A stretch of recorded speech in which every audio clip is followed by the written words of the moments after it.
how he'd previously been the mayor of Greater Caracas.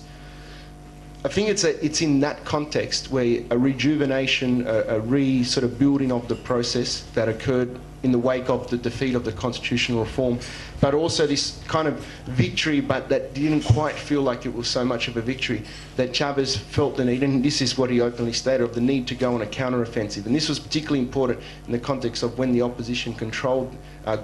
moved into these mayors and governorships, immediately began to kick out the social missions from the spaces that they were using. Like a lot of the things that Joe talked about, I mean, you know, possibly even in Caracas, maybe even met activists who had been using activist spaces that previously were there as part of the governorship but were kicked out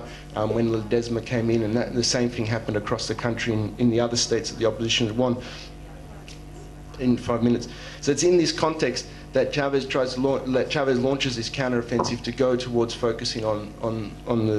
the reform. The campaign was a massive campaign. I was there for the beginning of it, but I came back at the end of December, so I can't comment directly about what happened in the last month or two, but certainly all the information that I received was that, that people had not seen a campaign on this scale for quite a long time. To give a bit of an indication, almost 6 million signatures were collected over the space of maybe 3 weeks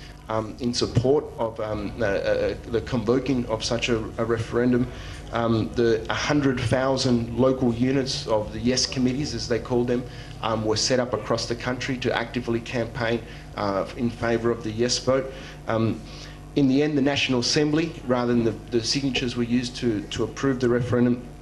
and initiate the official campaign, which then saw, I think, for me, a very important thing, which I can't go into a lot of detail because I've got a couple of minutes left, but the important thing was the real momentum built up behind the social fronts that the PSUV had established, where women,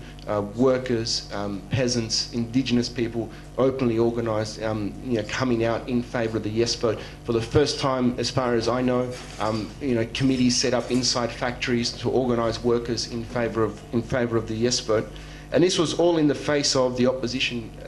campaign, which, again, I won't go through all the points, but I could probably list about 4 or 5 things to just indicate a little bit of what the opposition was up to in this period and why they saw this as more than just a simple issue of re-electing people to govern, to president, but really saw what was at stake was the future of the country. In January, in early January, on January 8, in Puerto Rico, there was a meeting that was organised. This meeting has been totally revealed and accepted afterwards that it occurred by the people that were involved. Involved in there was 4 of the most important leaders of the 4 opposition parties in Venezuela, the head of Globovision, which is the most opposition-aligned TV station in Venezuela, and officials from the US Embassy to discuss how they would campaign against the Yes vote.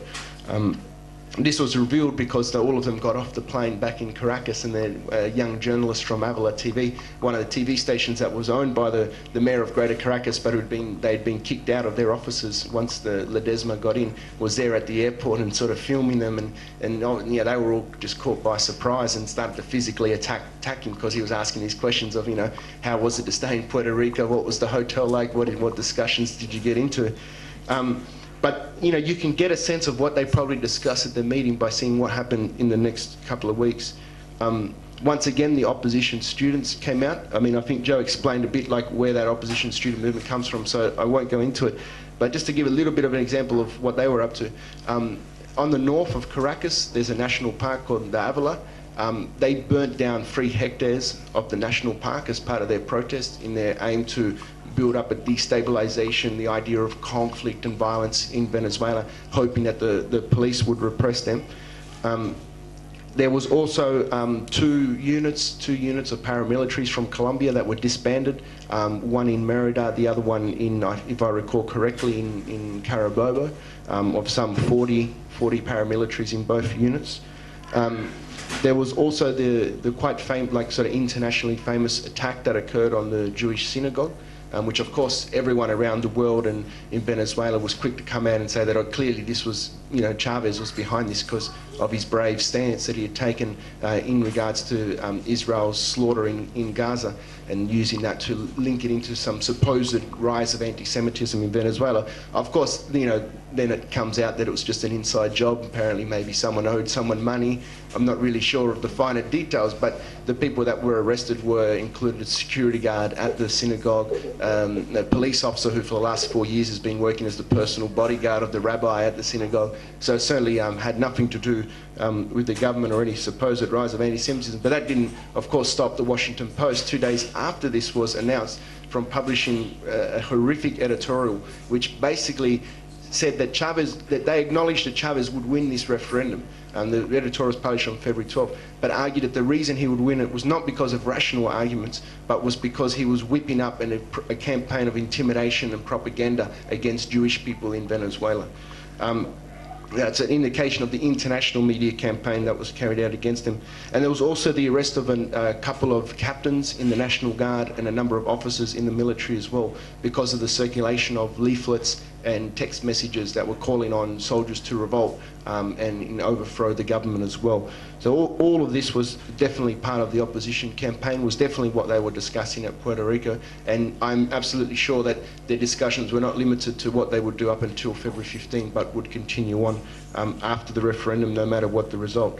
So most people know the result. The yes vote won. 6.5 million was the last figure that I saw voted in favour. So quite a big increase from the constitutional reform, and a big increase from the elections last year as well, where they received 5.5 million. And the opposition vote should also be noted, also increased to some 5.1 million votes. So it's definitely the highest vote that the opposition has achieved for quite a long time. So perhaps to finish off, because my time's definitely running out, I just wanted to leave it with 3 points that Chavez made in his speech on the day of the referendum, after the results had been announced, which I think can give a bit of an indication of what we will see coming in the next period, and perhaps can help stir a bit of discussion. The first point was that Chavez, using a well-known quote from Simon Bolivar, basically explained for him, his vision of what the result reflected was that once again the Venezuelan people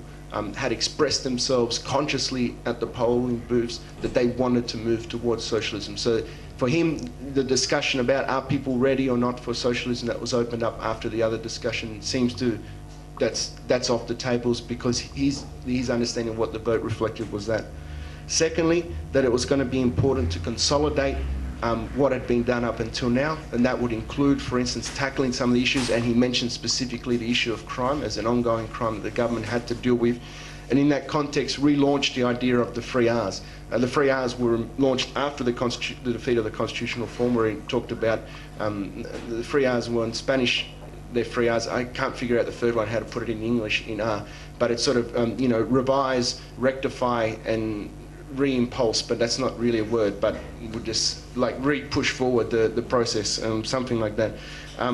That was the other thing he announced, and the third thing was that he saw this as a clear mandate for his government to move forward with some of the key policies that up until now they've either not been able to do, or for whatever reason have decided not to push forward. So I think what we will definitely see in the next period is an